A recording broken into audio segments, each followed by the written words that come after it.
Now let's understand what could be the different operations we can perform on any database or with the help of APIs, because APIs are directly speaking with the database. So it is mainly about the database operations.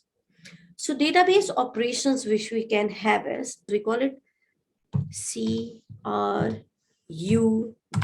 We call it CRUD operations, where C stands for create, R stands to retrieve,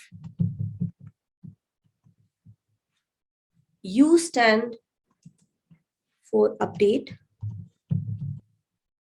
D stands to delete.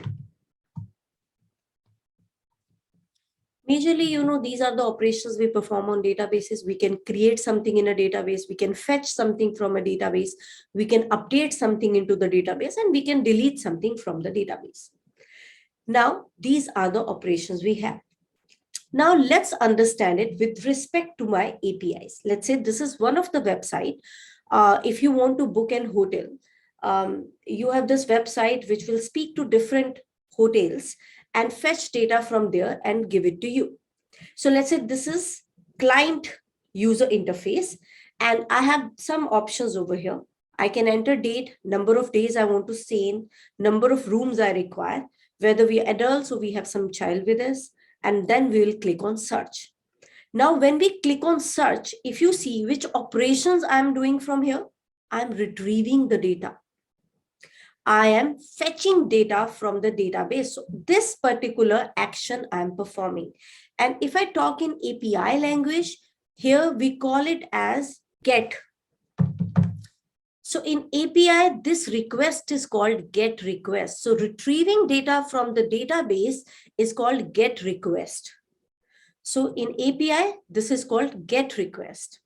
Now, let's say I clicked on search, it will go to all the hotels, search data according to my requirements and display it to me. I got the data, I'm fetching the data. But now let's say by mistake, I wrote 2 rooms, but I wanted 1 room only. I want to edit my request. I want to change my request. So let's say I have a button here called edit. I'm just giving you an example. Let's say I have a button called edit here. I'll click on edit. Now what will happen in the back end? It will go to the database. Like in this case, let's just imagine, let's say I have an option of editing my option. So what will happen? Because Trivago have not have database of its own. So of course, there is nothing to edit over here. It will go to the server of other website. Let's say I booked hotel with JW Marriott. I booked hotel with them. So it will go to their database, change my request over there, and then display it to me. So changing this request and displaying it to me is called update operation. It is called update operation. I'm updating my request. And in case of APIs, this is called put request. Put. So update is called put. Now let's just imagine I don't wish to have my entry over here. I want to remove it from there. I want to delete it.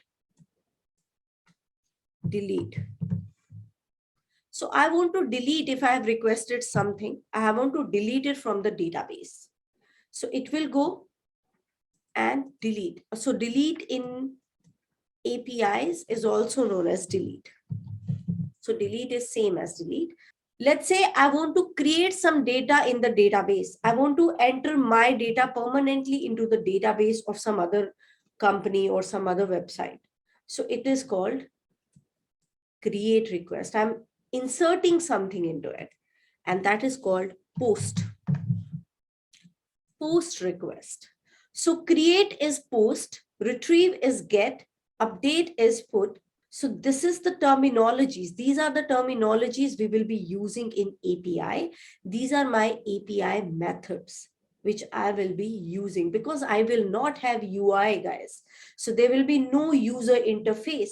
If I want to create something, I have to use this and directly create it in the database. If I have to get some information, I have to use this and directly get it from the database.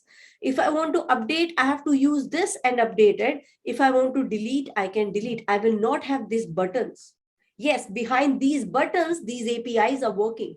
When you search, This API will get initiated, get one, and it will go and get data from the database. But in the backend, this is working. That is what I was telling you. Instead of having this browser opening again and again, just for the testing purpose, instead of having this browser opening again and again and testing the things, why can't I just get directly from the database and check whether it is getting the right information or not without having this? So I will get the information. If I want to update, I can put it over there. If I want to delete, I can just directly write delete and see whether it is deleting or not. If I want to create something into my database, I will directly post it over there without any requirement of my user interface. So these are the methods. Mainly these are the methods which you use. Although there are many methods, but majority of times we are using these methods only. So this is your methods which you use. Now, guys, you might be wondering, okay, I post the request. If we have a user interface, we can see the result, right? We see the result and we can find out, okay, this is not according to client's requirements. And that is why this test case fails. This is according to the client requirement. That is why it is passed. Because we see it over here. But how you going to verify over here? By writing post. Yes, you will see the data. But of course, you don't know whether this is something which was expected or what was expected. So there is something called HTTP status codes. How you will verify whether it is hitting the right API or not? It is giving you exactly same information which you were expecting or not. You can check it with the help of HTTP status codes. So if you look at this, this is called HTTP status codes. If it is coming in 200s, that means your API is successful. You're hitting a right API. If it is coming in 300s, that means there are many variations in it, but this is for redirection. So 301 means it is permanent redirected. 302 is it is temporary redirected. 304 is it is not modified. And if you see 400s, guys, have you ever seen, like, when you want to open any website, you mostly which the common status code is 404 page not found.